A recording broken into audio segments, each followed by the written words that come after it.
Olá, eu sou a Maria Luísa E eu sou a Maria Gabriela. e nós somos as Bloody Marys.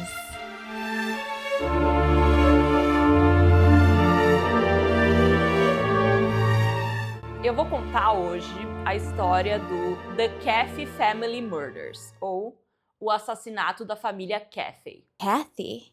Caffey, Café? só que com A. C-A-F-F-E-Y. Kathy. É, De onde que eles são? no Texas. Caffey. Estados Unidos, a gente não vai pedir desculpa Exato, eu não vou pedir desculpa nenhuma. Antes de tudo, gente, eu quero dar um aviso aqui, que esse episódio contém violência contra crianças e pode não ser adequado para todo mundo. Se você não se sente confortável ouvindo sobre isso, eu recomendo passar esse episódio. Então, vamos lá. A nossa história se passa em 2008, no Texas, numa cidadezinha chamada Alba, nos Estados Unidos. Gente, é uma cidadezinha muito pequenininha, tá? Tipo, 500 pessoas. Tipo, não dá nem pra considerar uma cidade, sabe? É tipo um bairro.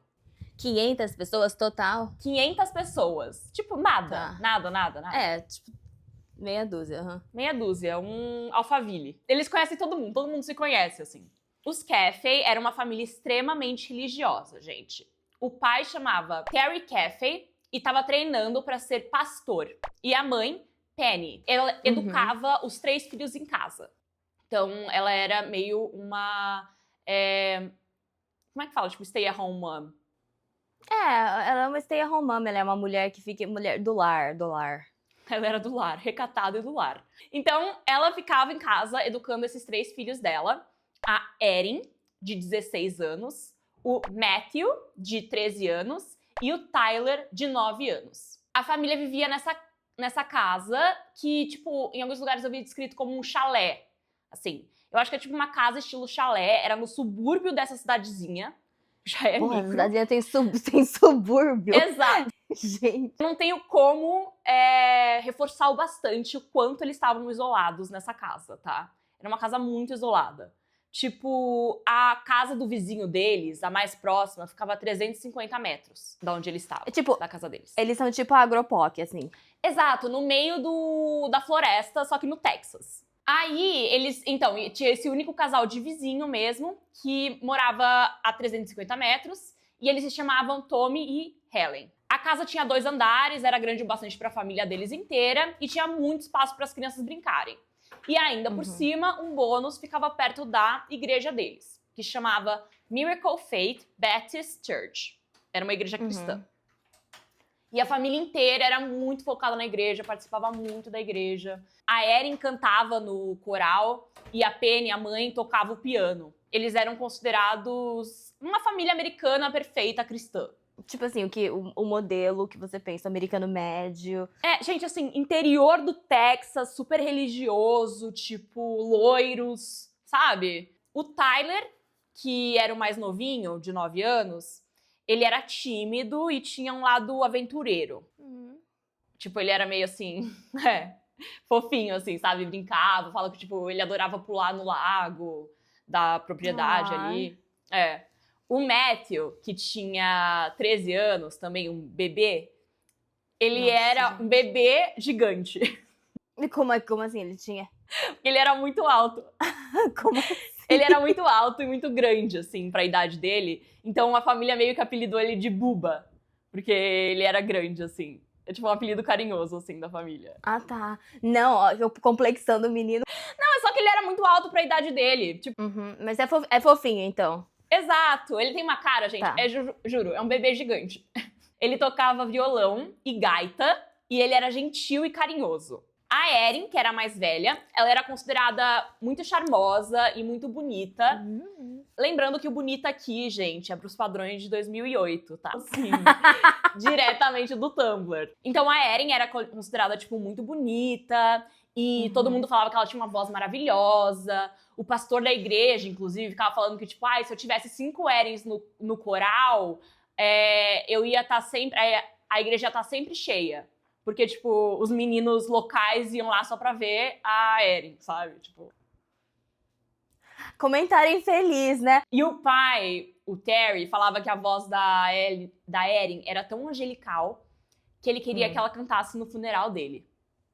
De tão linda que era. Um pouco macabro, né? Nossa. Voltando pra história. Em 2008, a família tava indo muito bem nessa época. Eles tinham acabado de se mudar pra essa cidadezinha. Então eles estavam vibing, tipo, a família tava indo muito bem, tava prosperando.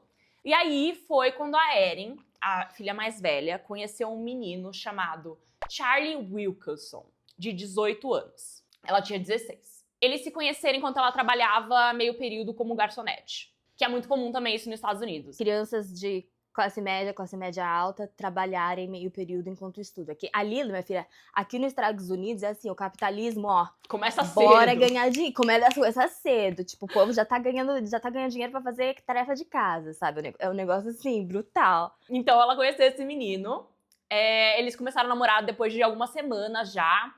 E muitos dos amigos consideravam a Erin muito inocente, muito protegida pelos pais.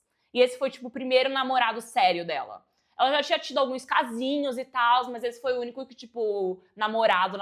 Aí eles começaram a passar todo o tempo deles juntos. Tipo, quando ele saía da escola, ele ia direto, porque ele estudava normal, né? E ela estudava em casa. Ele ia direto pra casa dos Caffey e ficava lá fazendo nada com a namorada. E quando ele ia embora, os dois ficavam se ligando por horas no telefone. Quem nunca, né, em 2008? O que, assim, tipo, claro, hoje em dia, na nossa idade, né, seria uma red flag. Mas pra um adolescente, eu não acho que seja tão red flag, assim. Eu não acho que é uma red flag até agora. É tipo aquele namorado, aquele primeiro namorado meio folgado e tipo... Todo mundo já viveu Todo mundo já isso, teve, né? todo mundo já viveu. E também aquela coisa, né? Primeiro relacionamento, primeiro namorado, você quer ficar o tempo todo junto, sabe? Tipo, agarrado na pessoa. E os pais Sim. não estavam aguentando mais, né? Óbvio. Ah, quem que aguenta, né? Exato, a presença desse cara toda hora, muito chata. Ainda mais porque eles consideravam ele muito folgado e sem educação. Tipo, o pai citou, tipo, coisas assim. Ele não levantava a bunda pra cumprimentar o pai dela, sabe? Quando ele chegava na própria casa. O cara tava deitadão no sofá, assim, e daí, tipo, chegava o pai dela, ele não levantava. Ah, e uma coisa que incomodava muito o pai era que ele falava palavrão na frente das crianças pequenas. E não tinha um emprego. Então, assim... O pai lá, e aí, cadê esse capitalismo aí, o pai tava assim, turma? ó. A mãe até que tem toda uma chance pro menino, mas falou pro marido, tipo, pro Terry, ó, fica tranquila que eu vou ficar de olho, né? Não que, assim, o Charlie tivesse feito alguma coisa, realmente, né, que a gente tava falando. Ele era só chatinho, sabe? Em um podcast que eu ouvi, eu vou deixar o link aí depois, eles falam que, tipo, o Charlie, a única vez que ele se meteu em confusão na escola foi quando ele se recusou a tirar o chapéu de cowboy dele durante a aula. Eu achei muito Texas. Ele chegou, gente, ao look. Eu não sei o que falar pra vocês. Esse cara vivia de chapéu de cowboy e bota de cowboy, tá? Agroboy, vocês têm que pensar nisso. Ai, que vergonha. Aí, depois de um tempo namorando o Charlie, a Erin pediu pros pais pra poder voltar pra escola normal. Aparentemente, 3 anos antes deles se mudarem pra Alba, as crianças iam pra escola normal, não estudavam em casa. Mas daí aconteceu que, aparentemente, uma menina que vinha mostrando interesse na Erin beijou ela no corredor da escola. E os pais católicos surtaram. Ai, opa. E tiraram as 3 crianças da escola. Nossa, homofóbicos, assim, Total. no mês do orgulho. No mês do orgulho eles fizeram A gente isso. tá gravando tipo, isso no mês de orgulho, gente. E daí eles decidiram que, tipo, a Penny ia educar eles de acordo com a Bíblia, né? Essa cabeça pequena, de interior, né? Tipo... Aí, depois de namorar o Charlie por um tempo, a Erin pediu pros pais se ao invés dela ser educada em casa, ela não podia voltar pra uma escola normal, porque ela tinha 16 anos, né? E, tipo, justo, né, gente? Pelo amor de Deus. Não, e eu, assim, não vou entrar nesse episódio no meu rant contra a educação em casa. Que existe esse rant. Então, esse aqui é um gostinho dele, mas eu sou totalmente contra essa coisa de educar em casa, ao invés de ir pra uma escola, porque a escola, ela é muito mais do que só você tá aprendendo as coisas. Tipo, é o momento que você socializa, é o momento que você tá perto dos seus amigos, que você interage com gente diferente de Exato, você. ainda mais com que você vai 16 anos, gente. Nossa, imagina ter que ficar em casa com 16 anos. Ai, Deus me livre. Assim, eu amo ficar em casa. Aí os pais concordaram, meio na esperança que ela ia conhecer outras pessoas e largar a mão do Charlie. Só que o que eles não contavam é que o Charlie ia estudar na mesma escola que ela. Aí o que tava ruim piorou, né, gente? Porque, tipo, aí que ela não desgrudou do Charlie de jeito nenhum. Mas assim, gente, adolescentes, né? Tipo, é o que eu tô falando, primeiro namorado, né? Aí os dois ficaram nessa bolha de romance deles, pararam de falar com todo mundo sem ser eles, sabe? Meio que, tipo, se afastaram de todo mundo. E até, tipo, iam pro carro da Erin ficar de brincadeira. Brincadeiras bobas e gostosas. Exato. Durante o almoço do colégio. Aí o Charlie começou a frequentar também a igreja da família deles. Ele tá... Aí os pais têm que gostar, né? Ele tá Os se pais não estavam assimilando. aguentando mais a presença do Charlie. Eles odiavam o Charlie. Juro, eles estavam assim, pelo amor de Deus, larga desse otário, sabe? Mas ela não largava, não largava, não largava. E não era só os pais da Erin que viram uma mudança. Mas os amigos do Charlie também perceberam que ele tava muito apaixonado e parou, tipo, de conversar tanto com eles e só falava dela, sabe? Tipo, meio obcecado. Nossa, o Charlie tinha amigos. Exato. Com aquele chapéu de cowboy. Chocada, né? Chegou no ponto, gente, que o menino ajoelhou, tá bom? Tipo um pedido de casamento e deu pra ela um anel de noivado, que era da avó dele, como tipo um anel de compromisso. Só pra vocês terem uma noção. Tipo, prometendo que eles iam noivar e casar quando eles ficassem mais velhos, né? Ele deu o anel que era da avó dele de compromisso pra namorada com 16. Gente. E os pais Ele tinha do Charlie? 18, né? Eu matava ele nessa aí. Os pais do Charlie não estão muito na cena, gente. Aparentemente ele foi meio abandonado. O Terry odiou, que é o pai da Erin, né? Ele falou que, tipo, que queria conversar com esse menino assanhado, né? Porque, pelo amor de Deus, né? Tipo, que é isso, gente? Vocês têm 16 anos, sabe? 16, 18 anos. Não vai casar. Fiquem... Acalmem-se. Abaixa as asinhas aí, né? Abaixa as Abaixa essas asinhas. E daí, na noite Gente. seguinte, os pais dela já, assim, sentaram os dois adolescentes e já colocaram limite. Não dava pro Charlie ficar o dia inteiro na casa deles, sabe? Tipo, ninguém aguentava mais. E eles falaram que, tipo, meu, você já vê ele o dia inteiro na escola, sabe? O Charlie pode vir uma vez na semana e ele tem que ir embora até, tipo, 9 da noite, sabe? É, não dá pra ficar folgando assim, né? Tipo, Exato, tem e que pôr assim, limite. justo, né? Você já se vê o dia inteiro na escola, sabe? Não é como se eles estão falando, ai, não pode mais ver o Charlie. Não, exatamente. Eles não estão proibindo eles de namorar, eles estão colocando limites que são totalmente Justos, eu acho. aceitáveis, justos pra uma menina de 16 anos. Aí as crianças, né, os adolescentes aceitaram e as coisas começaram a melhorar um pouco, assim. Mas os pais já começaram a perceber que a Erin ficou meio irritada e começou a responder mais ele, sabe? Fazer malcriação, se isolar. O que eu acho 100% normal pra uma menina de 16 anos que acabou de ouvir dos pais que não pode mais ver o namorado. Não mais ver, mas que o cara não pode mais cair na casa dela o tempo que ela, toda hora que ela quiser. Normal. Ah, é aquele base, é o drama, sabe? Acontece. O drama, gente. Tipo assim, eu sei que eu já fiz esse mesmo drama por muito menos. Muito menos. Assim, muito menos. Não que tenha sido, não que eles estão pedindo algo que seja fora do normal. Acho que os pais estão totalmente com razão nisso. Justíssimo. A Penny, a mãe, resolveu fazer uma investigação sobre o menino, né, gente? Depois de um toque da tia. Que uma vez a Erin foi na casa da tia e a tia achou estranho, assim, sabe? Aí, 2008, né, gente? Aí a família não tinha um computador. Aquele computador da casa, né? Porque em 2008, quem viveu sabe. Pra quem não estava vivo... Tinha aquele computador da casa, você não tinha um laptop. Você tinha, tipo, um computador da casa. Mas eles nem isso tinham. Então ela teve que ir até a biblioteca pública pra stalkear o MySpace do menino. O MySpace ainda. Gente, não fica mais 2008 core do que isso, tá? O MySpace é o Orkut deles. Exato. Saudoso Orkut. Então, basicamente, ela foi pra biblioteca pública stalkear o Orkut do menino. E o que ela achou, gente, deixou ela horrorizada.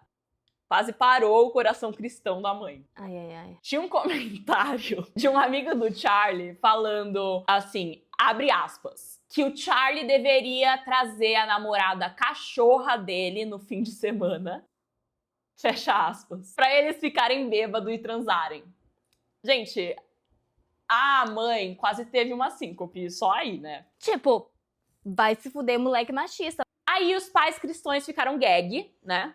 e resolveram tirar o celular da Erin. E falaram que ela não podia mais ver o Charlie. Agora eles falaram, olha, acabou, sabe? Pelo amor de Deus, tá dando mais. E pra surpresa de todo mundo, a Erin começou a chorar e falou que tava querendo terminar mesmo com o Charlie faz tempo, só que não sabia como. E o pai, daí o Terry, aconselhou ela a terminar num lugar público por causa do temperamento do Charlie, que era, tipo, Com certeza. aparentemente estressadinho, sabe? Eu tô gag que ela queria terminar. Você tá acrílica.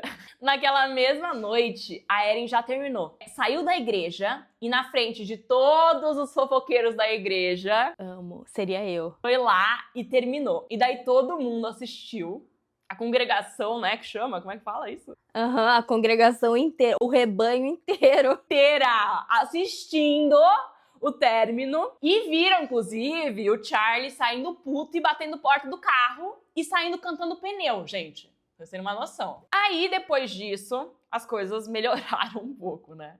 Porque, tipo, finalmente eles iam ter paz do Charlie, que era um folgado chato, né? Aí, em 29 de fevereiro, apenas 2 dias depois do término, a família inteira estava dormindo tranquila quando Terry acordou um pouco depois da meia-noite com o labrador da família, um labrador preto, o Max, latindo. Mas ele achou que Não, calma. Tem trigger warning, o Max vai viver? o cachorro vive. Tá bom, gente, fiquem tranquilos. Podem todo mundo respirar junto. O Max vive. O Terry acorda, tipo, mais ou menos uma meia-noite com o Max latindo. Que, sei lá, o Max tava latindo porque viu um esquilo.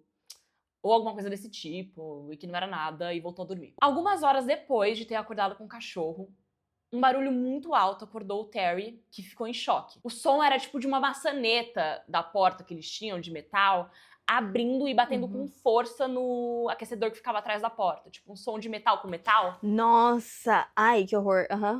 Aí ele acordou meio assustado. E por um segundo, o Terry achou que era o Tyler, o filho mais novo, que tinha tido um pesadelo e queria dormir na cama com os pais. Mas quando ele sentou, ele ouviu o som de tiros e a Penny gritando do seu lado. Ele viu a silhueta de um homem na porta do quarto, apontando uma arma para sua esposa. Aí ele ergueu até a mão para, tipo, tentar defender ela, e o homem atirou nele 5 vezes. O último tiro atingiu ele no rosto, o que fez ele cair da cama, e ele permaneceu no chão, deitado, de cabeça para baixo, sem conseguir se mover. Ele ouviu mais tiros e um homem falar: "Morra, cachorra, morra." Depois, sentiu alguém chutar as pernas dele, como se verificando se ele estava morto ou não. E ele fingiu de morto. E ele fingiu de morto, enquanto o atirador saía do quarto. E aí que ele percebeu que o cara não estava sozinho. Tinha um parceiro lá. Ele e o parceiro começaram a vasculhar a casa, roubando joias e dinheiro que acharam. E o Terry conseguiu ouvir eles, tipo, meio que derrubando coisa, destruindo a casa, sabe? E depois, som de grito vindo do andar de cima. E aí ele apagou. Aqui eu acho importante falar que, assim, a casa tinha 2 andares, né? O quarto das crianças ficava no andar de cima e o quarto dos pais ficava no andar de baixo. Quando ele ficou consciente de novo, ele não conseguia sentir mais o lado direito do corpo, mas sabia que ele tinha que levantar. Quando ele conseguiu levantar, ele viu a esposa dele caída, com o corpo quase inteiro para fora da cama, em uma poça de sangue. E imediatamente pensou nos seus filhos, Erin, Matthew e Tyler. O quarto dos pais ficava no andar de baixo, né, que nem eu falei, e o das crianças no andar de cima. E o Terry, nesse momento, ouve mais uma leva de gritos e tiros vindo do andar de cima da casa. Ficou um silêncio antes do Terry perder a consciência novamente. Dessa vez, foi o cheiro de fumaça que acordou o Terry pela última vez naquela noite. Ai, eu tô até arrepiada, gente. O sangue caindo nos seus olhos meio que deixou a visão dele totalmente embaçada. E ele tentou subir a escada para salvar os filhos no 2º andar, mas a casa estava coberta de chamas. Tipo, muito, muito fogo em todo lugar. O fogo tornou impossível subir até o 2º andar. O Terry, então, teve a ideia de sair e tentar chegar até as crianças pelo andar por fora da casa, né? Então o Terry sai pela janela do banheiro e ficou tentando achar um jeito por fora de salvar os filhos.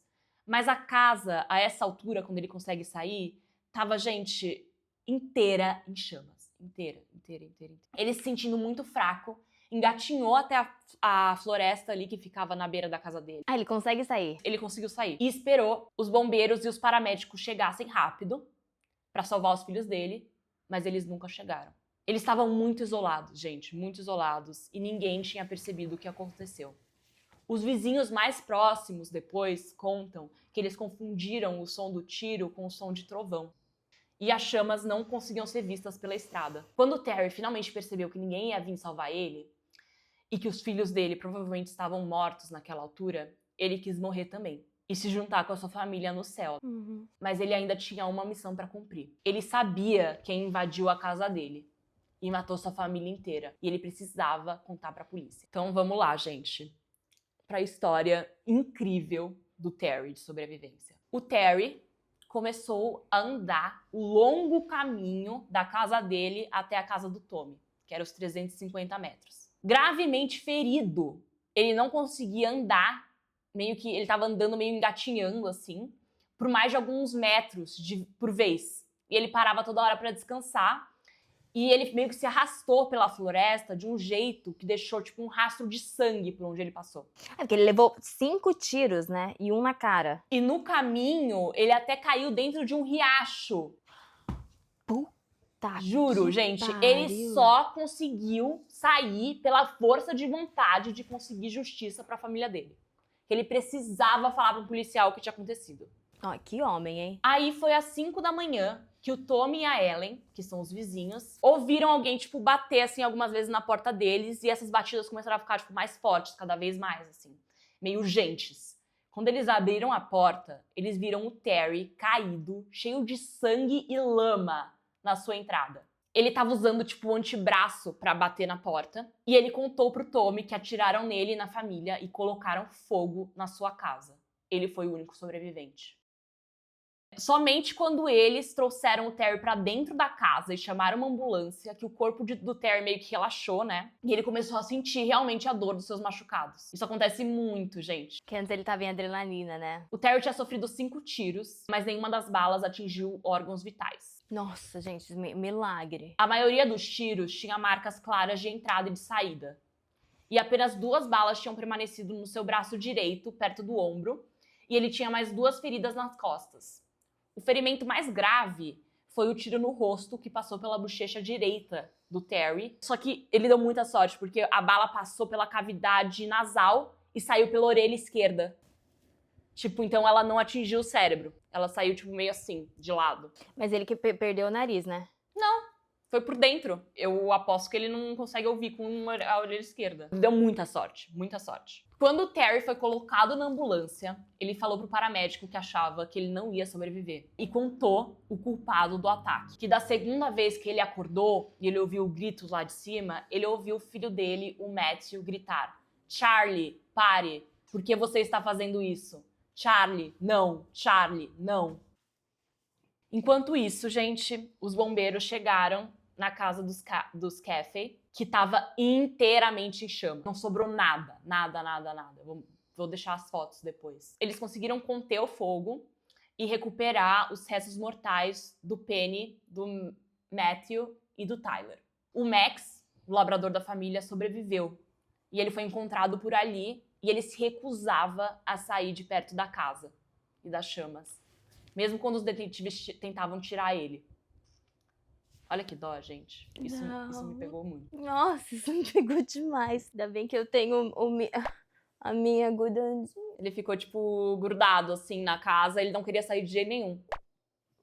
E ele não teve nenhum machucado, tá, gente? Os detetives assumiram que o Charlie Wilkinson tinha matado a família Caffey no meio da noite como retaliação do término. E eles não perderam tempo indo atrás do Charlie, que como era uma cidadezinha muito pequena, eles sabiam exatamente onde ele estava. O policial da cidadezinha tinha passado no caminho da delegacia naquele dia pelo trailer que tinha o carro do Charlie estacionado do lado. E ele sabia exatamente qual era o carro do Charlie, porque, de novo, 500 pessoas. Então, ele sabia que ele estava ficando no trailer de um amigo dele chamado Charles Wade. Quando eles chegaram no trailer, eles foram recebidos pelo irmão do Wade, que deixou eles entrar. E o trailer tava uma bagunça. Gente, nojento, assim.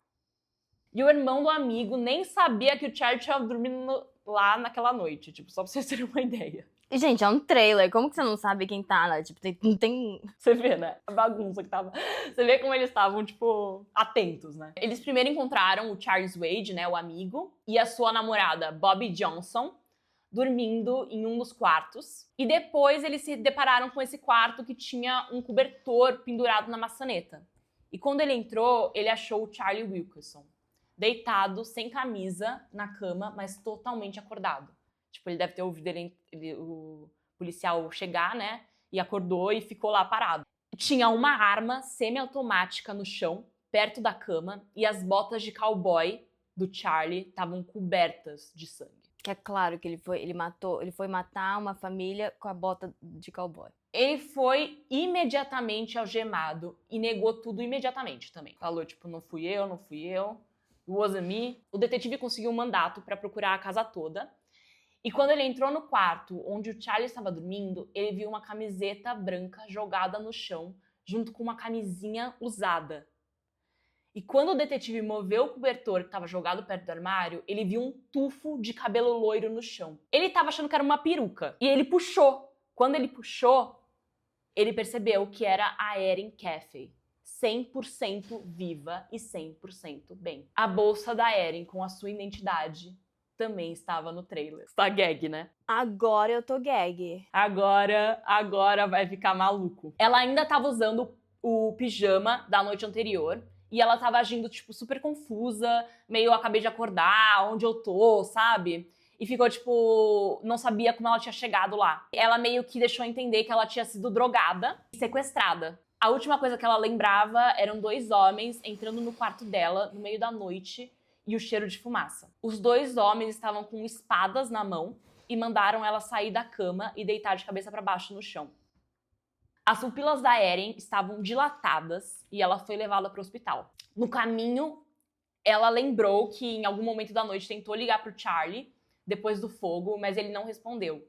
E que ela bebeu alguma coisa estranha no trailer que fez ela desmaiar. Na delegacia, enquanto isso, o Charlie Wilkerson quebrou facinho, né? Depois de acharem a bota de cowboy dele cheia de sangue, né? Tipo, ele confessou tudo rapidamente, né? E ele contou que o Charles Wade, o amigo dele, e a sua namorada, Bobby Johnson, também estavam envolvidos no crime. E que, pasmem, ele não sequestrou a Erin. E, na verdade, foi ela quem orquestrou tudo. Segundo Charlie, a Erin e ele estavam planejando os eventos daquela noite fazia mais de 1 mês. E eles tinham um codinome pro plano que era FUBAR, que significava em inglês Fucked Up Beyond All Recognition. A ideia de matar a família era da Erin, para que os 2 pudessem ficar juntos. Eles ofereceram para o Charles Wade, de 20 anos, e a sua namorada, Bobby Johnson, de 18, $2.000 pela ajuda deles.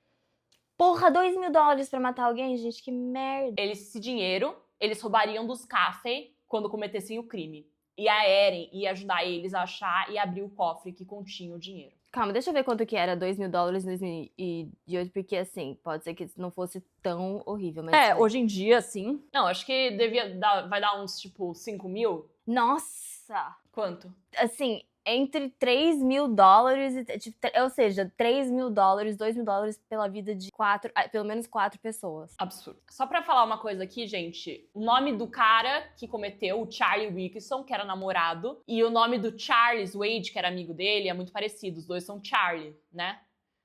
Um é Charles e outro é Charlie. Eu vou tentar diferenciar eles pelo sobrenome ou chamar eles como os Charles. Então, o que aconteceu? Eles chegaram na casa por volta da meia-noite. E os Charles tentaram entrar na casa enquanto a Bobby ficou no carro. Mas o cachorro, o Max, viu eles e começou a latir. Vocês lembram que foi o que acordou o Terry. Aí eles saíram. Eles deram pra trás. Segundo eles avisaram a Erin e ela saiu pra prender o cachorro na parte de trás da casa. O que explica porque ele não foi machucado. Não tava lá dentro, né? Durante o fogo. Aí ela ficou ligando pra eles pra falar que tava tudo certo e que eles podiam voltar pra buscar ela. Eles voltaram, buscaram ela e eles pararam no cemitério ali perto e discutiram os detalhes do plano por, tipo, 1 hora. E lá, perto das 3h30 da manhã, eles estacionaram perto da casa dos Caffey. As garotas ficaram no carro, enquanto os meninos caminhavam até a casa e entraram pela porta da frente, que a Erin tinha deixado aberta para eles. Agora, só um detalhe que eu acho interessante, tá, gente? Os Charlies eram caçadores. Eles estavam acostumados a usar armas. Isso, pra gente aqui no Brasil, parece ser loucura. Mas lá nos Estados Unidos, principalmente quando a gente tá falando de uma cidade de interior, no Texas, no interior do Texas ainda, é muito comum. Eles usam mesmo arma e eles vão caçar, sei lá, pequenos animais e fazem essas coisas mesmas. Não, só pra falar como é comum, inclusive menores de idade fazem isso, é quase assim, a cultura dos Estados Unidos é ter arma, né? E é mesmo. E é pior que porque eu lembro que eu fiz intercâmbio numa cidadezinha lá no cu de Minnesota, e eu lembro que eles têm a hunting season, né, que é a temporada de caça, e que, assim, um monte de gente falta na escola, é tipo um feriado, assim, pra eles. E menores de idade, gente, menores de idade. Menores de idade. Eu lembro que tava na minha aula de biologia, e esse menininho, assim, desse tamanho, loirinho, assim, sabe? Tipo, sempre dando risada. Ele virou assim, ai, eu tô tão animado. Tipo, ai, eu já tô com a minha arma, eu guardo a minha arma no meu guarda-roupa. Meu Deus. Tipo assim, com 15 anos. Maluco. Dá nisso, né, gente? Dá nisso, exato. Dá nisso. Mas dá nisso. Dá nisso e em todos os outros mass shootings que estão acontecendo praticamente diariamente aqui nos Estados Unidos, que é horrível. Controle de armas já. Então, os Charles primeiro entraram no quarto dos pais e o Wilkerson, né, que é o namorado, atirou na Penny, mas não a matou. Aí ele passou a arma pro Wade e ele atirou 5 vezes no Terry e algumas vezes na Penny, inclusive na cabeça. Mas daí a pistola meio que emperrou. E daí o Charlie, o namorado, tinha trazido uma espada estilo samurai como precaução. Eles falam uma espada tipo samurai, gente, mas ela parece mais um facão. Mas eu tenho foto também, mas ela não tem essa parte, que o facão normalmente tem uma parte reta e daí outra parte de lâmina, né? A diferença é que ela tem as duas partes de lâmina. Por isso que falam que é estilo samurai, mas ela é bem pequena e mais grossa. Não bem pequena, ela tem o tamanho de um facão, assim, mas não é o tamanho de uma espada samurai. Então ele já tinha imaginado que talvez a arma pudesse emperrar, e eles levaram como precaução a espada que eles usaram para cortar a garganta da Penny. Eles quase decapitaram ela. Eles acharam que tinham matado ambos, né? E subiram pro quarto das crianças no andar de cima. Aí lá eles encontraram o Matthew, de 13 anos, né, gente? E ele tentou implorar pela sua vida, que foi o que o pai ouviu, mas não foi o suficiente. O Charlie, o namorado, depois contou pros detetives que as crianças estavam assustadas e que ele não conseguiu olhar diretamente nos olhos deles. O Matthew, como proteção, né, pra tentar se proteger, chutou o Charlie em defesa própria. E foi quando o Wade atirou nele várias vezes, incluindo no pescoço e na cabeça, que mataram ele imediatamente. A arma voltou a funcionar. Voltou. Que eles eram, tipo, aparentemente eles tinham essa familiaridade com as armas, né, e tal, eles conseguiram desemperrar. Eles encontraram o Tyler, de apenas 8 anos, se escondendo no fundo do armário. Ambos, tá? Brutalmente esfaquearam o menino com a espada. 3 vezes no pescoço. A dupla de assassinos usou o isqueiro para colocar fogo em vários móveis da casa e saíram pela porta da frente. No caminho, o Charlie pegou uma mala que a Erin tinha deixado preparada com as suas coisas e eles encontraram as meninas no carro. E segundo o Charlie, a Erin sorriu para ele e falou: "Estou tão feliz que tenha acabado." Eles saíram em direção ao trailer do Wade. Dentro do trailer, Charlie e Erin transaram. Juro, gente, muito nojento. Tipo, por que não, né? Agradecimento por ter matado meus pais e meus irmãos. O Charles Wade e a Bobbie Johnson foram apreendidos também rapidamente e confessaram seu envolvimento no crime. As suas histórias bateram perfeitamente com a que foi contada pelo Charlie. Wade, inclusive, adicionou que quando eles estavam voltando pro trailer, depois de matar a família inteira da Erin, ela exclamou: "Puta merda, isso foi incrível." A Erin falou isso? Aham. E a Bobbie contou que na noite do ataque, o Charlie implorou pra Erin pra tentar fugir com ele, ao invés de matar a família dela, perguntando: "Você tem certeza que você quer fazer isso?" E a Erin respondeu: Por que você tá me perguntando isso? Se você me ama, faria. A Erin. Gente, Mulher. a Erin. A Erin.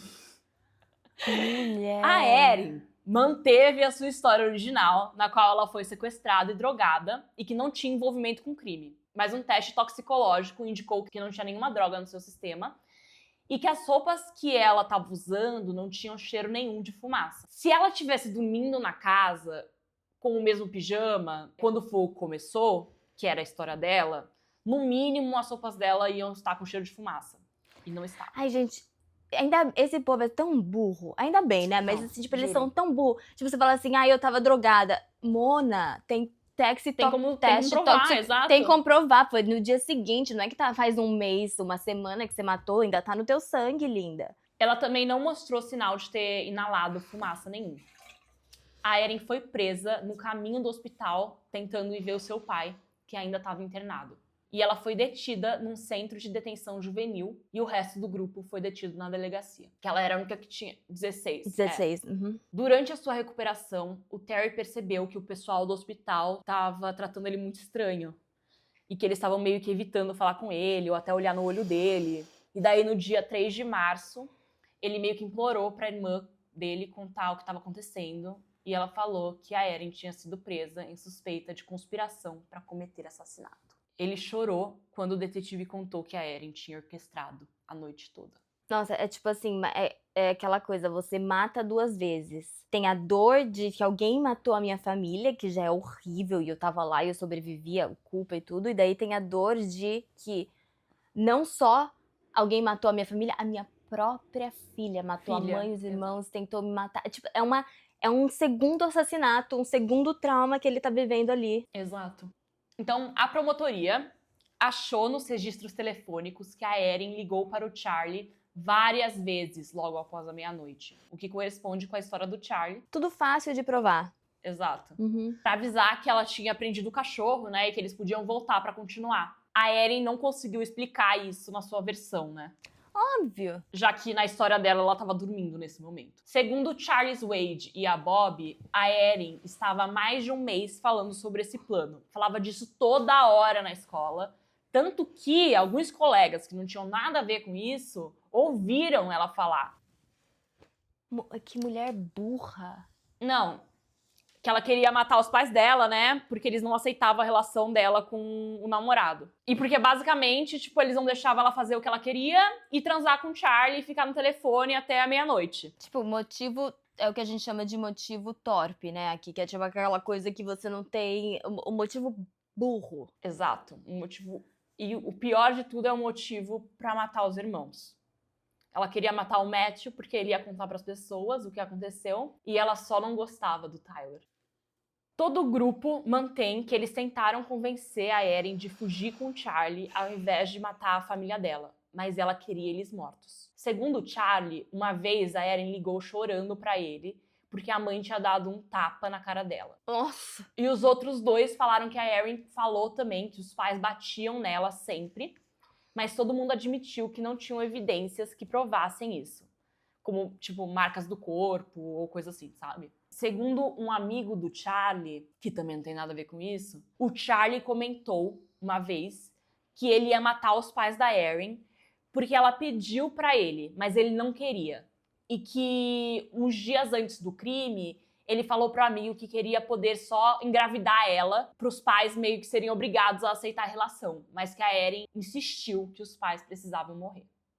Gente, como é que esses amigos também não falam nada, né? Tipo, o pessoal falando de matar a pessoa e eles só quietos. É que eu acho, assim, e de novo, você aqui, né, o advogado do diabo, o promotor do diabo, o juiz do diabo. Eu acho que, por exemplo, se alguém falasse pra mim... Não, se falasse mais de uma vez, eu contaria pelo menos pra mamãe, né? Eu falei, Ô mãe, você não tem noção do que estão falando na escola. Você não tem noção do que falaram na aula de ciências hoje. Se fala só uma vez, tipo, você fica meio que... Você não... Eu acho que ninguém imagina que alguém que a gente conhece pessoalmente é capaz de cometer um crime dessa forma, entendeu? Não tem essa coisa assim, tipo, não faz sentido, sabe? E não, eu tô muito chocada que, assim, no começo da história inteira, a gente pensando, nossa, o Charlie, esse vagabundo, esse folgado. Eu fiz exatamente por causa disso. Mas a Erin era muito pior e, quer saber, é sobre mulheres ocuparem espaço. É sobre representatividade. A gente também é filha da puta. Bom, vamos lá. A revelação mais chocante veio de Michael Washburn, um namoradinho antigo da Erin. Que apesar de casual, a relação deles também tinha meio que acabado porque os pais da Erin ficaram sabendo, pelos fofoqueiros da igreja, né? Que ela tava dando uns amassos com esse menino no estacionamento. Uns amassos. O Michael contou que a Erin falou pra ele que ia contratar alguém pra ir na casa dela e matar os seus pais, já que toda vez que ela chegava perto de arrumar um namorado, os pais dela separavam os dois. Gente, nesse caso, espera ter 18 anos. Você tá falando, sai de casa. Você tava 2 anos de poder sair de casa e não precisar mais falar com eles. Tudo bem, você não se dá bem com seus pais, sabe? Não, literalmente, Mona, já você vai pra faculdade. Exato. Nos Estados Unidos, principalmente, assim, em faculdade, você é obrigado a morar no campus pelo primeiro ano. Então, assim, ela já ia sair de casa, aí você vai e transa com todo mundo, sabe? Dá seus... Gente, que burrice. O terapeuta apontado pro caso, que tinha 19 anos de experiência no sistema penitenciário, disse que a Erin era a melhor mentirosa que ele já tinha conhecido. E que antes de ver as evidências, acreditou piamente nela. E saía até chorando da cela dela. Nossa. O que mais incomodou ele foi não conseguir achar um motivo pra ela ter planejado aquilo. Eu tô fazendo a minha pesquisa sobre o Maníaco do Parque, né? Vem aí. Sobre o laudo psicológico dele, que eu acho que é o que acontece com muitas pessoas que cometem esses crimes, assim, psicopatas, narcisistas e tudo. Eu não tô justificando, eu estou explicando. Também eu não tô explicando porra nenhuma porque eu não sou médica. Então eu tô supondo. O cérebro, né, supostamente, de acordo com como eu interpretei um parágrafo do livro do Maníaco do Parque, e tem essa coisa do controle de impulsividade, né? Que você não consegue controlar, a pessoa que não consegue controlar a impulsividade. Pra ela tem esse imediatismo. Meus pais, eu quero namorar agora. Eu não vou esperar até ir pra faculdade porra nenhuma. Eu quero isso agora, isso vai acontecer agora, porque é o que eu quero e... É bem isso mesmo. E é isso, e é narcisista, e é eu, e também, de novo, mentirosa compulsiva. Um PS aqui, gente. Alguns anos atrás, ela fez 2 entrevistas diferentes. Uma para um programa americano, do Dr. Phil, e outra para um programa britânico, do Piers Morgan. Puta que pariu! Ou é um ou é outro, né? Exato. No caso, foram os 2. E eram 2, tipo, daqueles especiais, assim, tipo, mulheres que matam, sabe? Gente. Eu assisti a entrevista dela. Eu vou deixar o link aí pra vocês. A vozinha que ela faz, gente, de menininha, coitadinha, irritante. Muito Igualzinha irritante. igualzinha a Suzane. Exato. E ela cantou, né, pro Piers Morgan. Eu, pessoalmente, não achei nada demais, gente. Porque, tipo assim... Ok, não é que ela canta mal. Mas, assim, também essa voz angelical que estavam falando, eu não entendi. Não é a Celine Dion. Exato. E, tipo, beleza, era 2008 e tal, mas assim, gente, não é meu tipo. Quando o policial que falou que o cabelo dela parecia peruca não mentiu.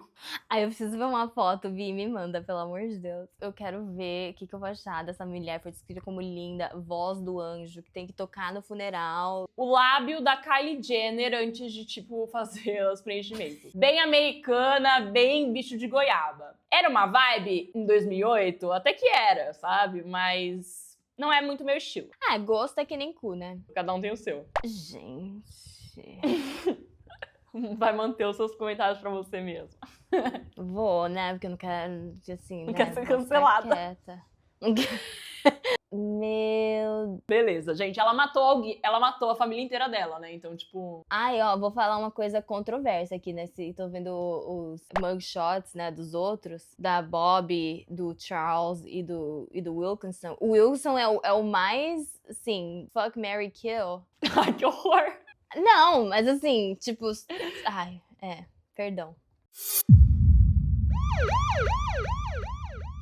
Tira isso, você não vai poder colocar. O Terry decidiu visitar a Erin na detenção. Eles não podiam conversar sobre o caso, mas ficaram batendo papo e falando sobre memórias boas da família. Quando ninguém conseguiu ouvir, a Erin contou pro Terry que ela tentou parar o ataque, mas não conseguiu. O Terry acreditou na sua filha. Mas eu não culpo ele. E resolveu perdoá-la. No livro Terror Durante a Noite, que ele escreveu sobre o caso, o Terry fala, abre aspas, eu nunca imaginei que ia perder minha família inteira em uma noite e estar completamente sozinho aos 41 anos de idade. Erin é tudo que sobrou e eu vou ficar do lado dela, não importa o que aconteça. Sei que ela precisa de mim e eu preciso dela. Eu sei que Deus salvou minha vida naquela noite por algum motivo. E um desses motivos é para eu estar aqui por ela. Eu não consigo imaginar ela passando por isso sozinha. Então eu fico ao seu lado e rezo todos os dias. Tenho muitas perguntas sobre aquela noite, e algumas dessas questões talvez não sejam respondidas nessa vida. Mas algo que eu acredito é que a Erin amava a sua família e não ia querer nos matar. Acredito que eles chegaram naquela noite e as coisas escalonaram muito rápido, e ela não teve controle sobre. Então eu continuo acreditando que Deus vai fazer a gente superar isso, que ele será vitorioso e a sua vontade vai ser cumprida. Fecha aspas. É aquela coisa, né? Tipo, como que você vai lidar com esse trauma nesse nível? Exato. E ela é tudo que sobrou, sabe? Ela é o único link da família dele que ele ainda tem, sabe? Eu acho... É normal até ele querer perdoar ela, sabe? Ficar nessa negação. Na minha percepção, ele tá sendo super ingênuo, mas eu acho que ele também, assim, é aquela coisa, ele não quer não acreditar nisso, porque como que ele vai viver, como que ele vai seguir Exato. em frente, superar com essa realidade? Aquela coisa, é como se fosse uma proteção que ele cria. Exato, pra ele mesmo. Aí, gente, ouve isso. No Dia dos Pais, de 2008, 3 meses depois do assassinato, tá? O Terry recebeu uma carta de Erin que dizia... Vocês não estão preparados pra isso, tá, gente? Abre aspas. Querido papai, deixa eu começar falando. Feliz Dia dos Pais. Espero que você receba essa carta antes disso, mas eu não preciso de um dia especial para falar que você tem sido um pai incrível. Você fez um ótimo trabalho e nem por um segundo eu penso outra coisa. Nada disso foi sua culpa. Se foi culpa de alguém, foi minha. Se foi culpa de alguém. Eu sinto como se eu não merecesse o seu amor. E que eu decepcionei você e a mama. Decepcionou. Mas nessa família, nós permanecemos juntos e eu sempre amei muito você, mamãe e os meninos. Eu nunca quis que nada disso acontecesse. Eu só estava seguindo o que ele me dizia. Ele, no caso, seria o Charlie, né, gente? Ele me contava todas essas mentiras e eu me perdi nele. E eu me sinto tão culpada. Porra, óbvio. Estou feliz que você está comigo agora. Se não fosse por você, eu não sei o que teria acontecido comigo. Eu te amo. Mesmo que isso tenha acontecido, eu ainda me sinto triste. Mas, ao mesmo tempo, feliz. Que estou livre das pressões que estavam sendo colocadas sobre mim. Que bom pra ela, né? Que bom pra ela, exato. Nossa, que jornada linda. Eu sinto falta da mamãe e dos meninos, mas sei onde eles estão agora e sei que eles teriam muito orgulho de você. Eu também tenho. Dele? Dela e os seus. Não importa o que digam. Você tem sido um ótimo pai e fez um ótimo trabalho me criando. Não importa para onde eu vá ou quem esteja do meu lado. Eu nunca vou esquecer de onde eu vim. Eu sonho em um dia andar de mãos dadas com você na nossa propriedade. E eu acredito que isso vai acontecer. De qualquer jeito, eu te amo e feliz Dia dos Pais. Mantenha a fé, porque Deus vai nos mostrar o seu perdão. Com amor, Erin. Juro, gente. Gagged, né? Tipo, não, eu adoro gente. o... Se foi culpa de alguém... Se foi culpa de alguém. Se foi culpa de alguém. No caso em que?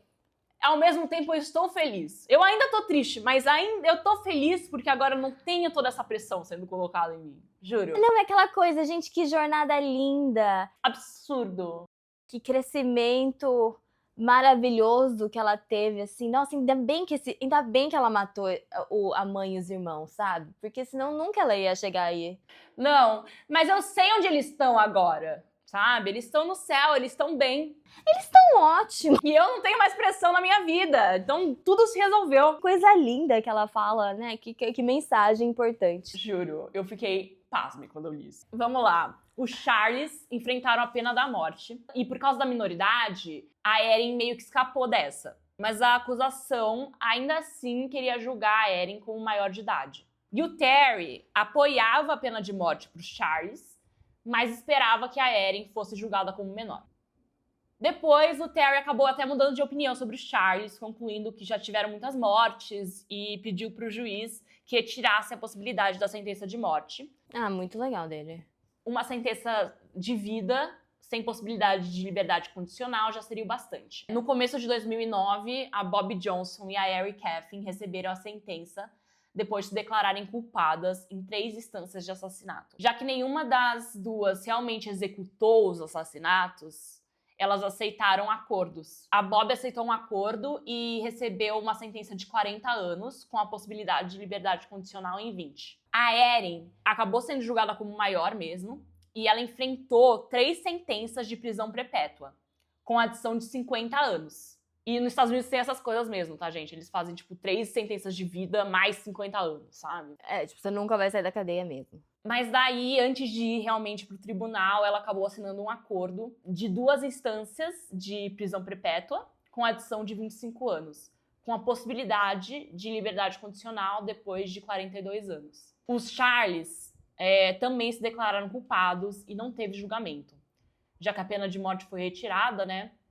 Não precisou. Ambos se encontraram com o Terry antes de sua sentença. Wade mostrou arrependimento e falou que só topou porque precisava do dinheiro. Porra, 3 mil. Para conseguir a custódia dos seus filhos. E o Terry perguntou para ele: você estava disposto a matar crianças para conseguir crianças? Qual a lógica disso? O Charlie também se arrependeu e não conseguiu olhar no rosto de Terry e falou que fez aquilo que fez por amor. Ambos os Charles foram condenados à prisão perpétua, sem a possibilidade de liberdade. Terry leu uma declaração de impacto da família antes da sentença dos dois.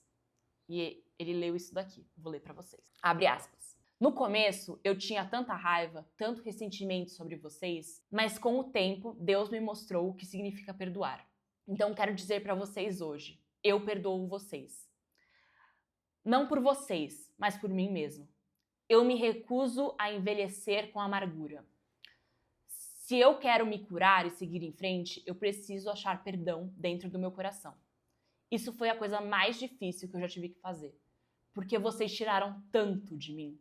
Vocês tiraram minha esposa de 18 anos, com quem eu nunca vou falar de novo. Vocês tiraram meus meninos de mim. Matthew, de 13 anos. Tyler, de apenas 8. Por causa de vocês, eu nunca vou ver os meus meninos crescerem. Não satisfeitos em tirar minha família de mim, vocês não pararam e botaram fogo na minha casa, tirando de mim todas as minhas fotos de família, todos os presentes especiais e cartões, tudo que era precioso para mim. Mas apesar do seu ódio e tentativas malignas, eu continuo com as memórias incríveis que para sempre estarão carvadas no meu coração. E é isso que vocês nunca vão conseguir tirar de mim. Fecha aspas. Nossa, que lindo. Não é? Não, puta que... É uma coisa assim, esse perdão é uma coisa... Nossa. Acho que é uma das coisas mais bonitas e mais difíceis de fazer. Tem que admirar muito. Nossa, e é assim, não por vocês, mas por mim, sabe? Porque eu não quero carregar essa amargura dentro, eu não quero carregar esse ódio que vocês tentaram tanto colocar sobre mim e eu não vou aceitar. Quando ele fala assim, eu não quero envelhecer com a amargura tão forte, assim, que é isso, eu não quero envelhecer pensando... preso nisso, eu vou perdoar. Eu sou contra a pena de morte, sim, em qualquer circunstância. Isso não significa que eu acho que pessoas que são perigosas para a sociedade devem estar entre nós e foda-se. Mas eu acho que você não pode colocar alguém, jogar a chave fora e nunca mais nem rever esse caso, nem ver se a pessoa tá melhorando, não dá assistência nenhuma para ela. A gente, como sociedade, tem que cuidar da nossa sociedade para prosperarmos juntos. A gente não vence sozinho, não adianta. Mas eu entendo também que a vontade dele de querer a pena de morte, de tudo isso, que é uma coisa da vingança, né? Mas bonito até que depois ele assim, Exato. Já teve muitas mortes. Exato, muito grande dele, né? Muito grandioso dele. E olha que eu tava, mulher, no começo do episódio eu tava assim... Certeza que o Terry que matou a família. Já começou assim, a família não sei o que. Eu falei, esse homem matou a família inteira. Ele tava estuprando todo mundo e ele matou a família. Eu tava assim. E agora eu tô assim, gente, que homem maravilhoso. Eu também achei, sabia? Você sempre acha que é o pai. Sempre, nesses casos. Sempre. E muitas vezes é. Bom, vamos lá, pra finalizar. O Terry conseguiu seu certificado de pastor em 2009, mas devido a todo o trauma, ele não conseguiu continuar cuidando do Max e doou ele pra outra família.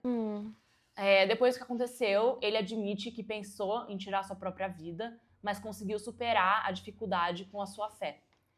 E acredita que a sua mulher e seus filhos iam querer que ele continuasse sendo forte por eles.